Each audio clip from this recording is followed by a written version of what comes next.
Hello students, आज हम probability के कुछ प्रश्न और करेंगे जो कि बोर्ड परीक्षा में पहले आए हुए हैं। ये जो टॉपिक है आज का मेरा, ये कक्षा 10 के विद्यार्थियों के बोर्ड पेपर में काफ़ी मदद कर सकता है। चलिए हम इस टॉपिक को स्टार्ट करते हैं। मैंने आपको अपनी पहली वीडियो में ये बताया था कि जब भी कोई घटना घटित होती है तो उसके परिणामों का योग कुल कितना होता है? 1 होता है। ठीक है, तो हम उसे लिखते हैं PE प्लस PE डैश बराबर 1। यानी कि कोई भी घटना घटित होती है तो उसके कुल परिणाम किसके बराबर होते हैं? 1 के बराबर होते हैं। PE है आपके घटना के घटित होने की प्रायिकता और PE डैश है आपके घटना के घटित नहीं होने की प्रायिकता। चलिए इसे हम एक उदाहरण से समझते हैं जो कि बोर्ड परीक्षा में 2015 में भी पूछा गया है और 2018 में भी पूछा गया है। यहाँ पर आप देखिए कि PE मतलब कोई घटना है, उसके घटित होने की प्रायिकता इन्होंने दे रखी है 0.05। अब आपसे पूछा है E नहीं होने की प्रायिकता क्या है, यानी कि PE डैश क्या है। तो सबसे पहले आपको पता है कि आप ये लिखिए जो आपको दिया हुआ है। तो आपको क्या दिया हुआ है? PE यानी कि प्रोबेबिलिटी ऑफ इवेंट बराबर 0.05। ये किसी घटना के घटित होने का परिणाम है। अब आपको क्या ज्ञात करना है? किसी घटना के घटित ना होने का परिणाम आपको ज्ञात करना है। तो इसे आप कैसे ज्ञात करेंगे? इसे आपको ज्ञात करना है तो हम जो सूत्र हमने ऊपर लिखा है हम उसका यूज़ करेंगे। ये वाला जो सूत्र हमने लिखा है PE प्लस PE डैश बराबर 1। तो आपका PE का मान कितना है? 0.05। PE डैश को हम ऐसे ही उतार देंगे क्योंकि ये नहीं होने की प्रायिकता है और उस घटना का कुल मान कितना है? 1।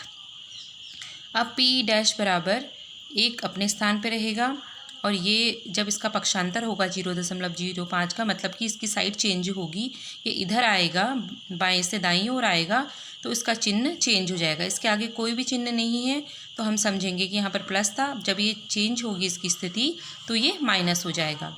अब PE डैश बराबर 1 से इसको आपको घटाना है। कई बच्चे 1 से घटाने में इसको गलती कर देते हैं, वो 1 से सीधे घटा देते हैं, जबकि ये पॉइंट वाला घटाना है, दशमलव वाला घटाना है।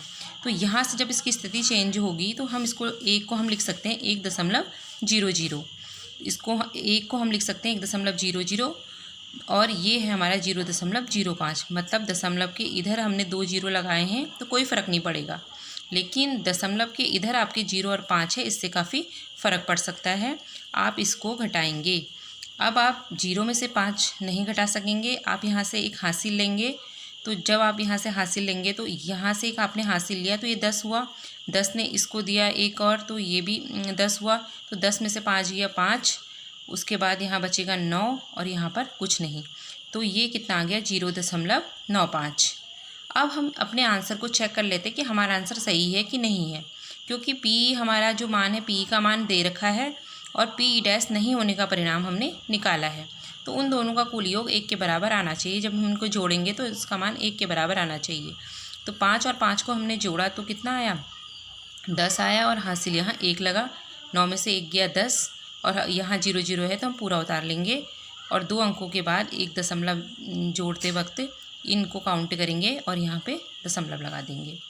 ठीक इसी तरीके से आप इस क्वेश्चन को भी हल करेंगे। आप इसे खुद से भी ट्राई कर सकते हैं। 2 खिलाड़ी संगीता और रेशमा टेनिस का एक मैच खेलते हैं। यह ज्ञात है कि संगीता द्वारा मैच जीतने की प्रायिकता 0.62 है और रेशमा के जीतने की प्रायिकता क्या है? ये भी बोर्ड परीक्षा में प्रश्न पूछा गया है, UK बोर्ड में पूछा गया है। ये कभी 2 नंबर में आता है और कभी 1 नंबर में आ जाता है। तो जो पहली घटना है उसको हम PE1 मान लेते हैं। पहली जो घटना है यानी कि संगीता के लिए हम PE1 लिखते हैं कि वो जो मैच जीतती है उसकी प्रायिकता इतनी है, और रेशमा के लिए हमें निकालना है, उसमें यहाँ क्वेश्चन मार्क हम लगा देते हैं क्योंकि वो हमें ज्ञात करना है। अब हमें पता है कि कोई भी ये, क्योंकि घटना एक ही है, टेनिस का मैच है, तो PE1 प्लस PE2 बराबर 1। तो ये संगीता के लिए खेलने की प्रायिकता कितनी है, जीतने की प्रायिकता 0.62 है। उसकी हमें ज्ञात करनी है, उसको ऐसे ही उतार लेंगे बराबर 1।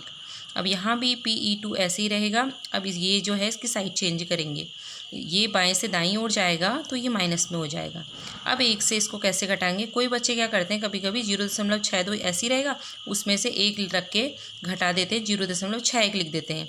तो ये चीज़ क्या है, गलत है। आप इसको 1 को आप दशमलव के रूप में लिखिए 1.00 और 0.62 को उसके नीचे लिखिए और घटा दीजिए। तो यहाँ पर जैसे मैंने ऊपर बताया था कि जब 0 है तो कोई बच्चे 2 की 2 ही लिख देते हैं, ये गलत है। आप यहाँ से हासिल लेंगे तो ये 10 बन जाएगा, 10 में से 2 घटाएंगे 8 आएगा, यहाँ पर फिर 9 बचेगा क्योंकि इसने इसको एक हासिल दे दिया है। और उसके बाद जब यहाँ 9 से हम 6 को घटाएंगे तो 3 आएगा और यहाँ फिर कितना आएगा 0। तो 0 से 0 जब घटेगा तो कितना आएगा, 0 आएगा। अब हमने रेशमा के जीतने की प्रायिकता भी ज्ञात कर ली है। अब इसके बाद हम अपना आंसर चेक कर सकते हैं क्योंकि हमारी जो संगीता वाली घटना है यानी कि उसके मैच जीतने की प्रायिकता 0.62 है और रवीना के मैच जीतने की प्रायिकता 0.38 निकली है। उनको जोड़ दीजिए तो आंसर कितना आ रहा है, 1 आ रहा है। इसका मतलब ये हमारा आंसर भी सही है। हम उसी टाइम अपने आंसर को जांच लेते हैं।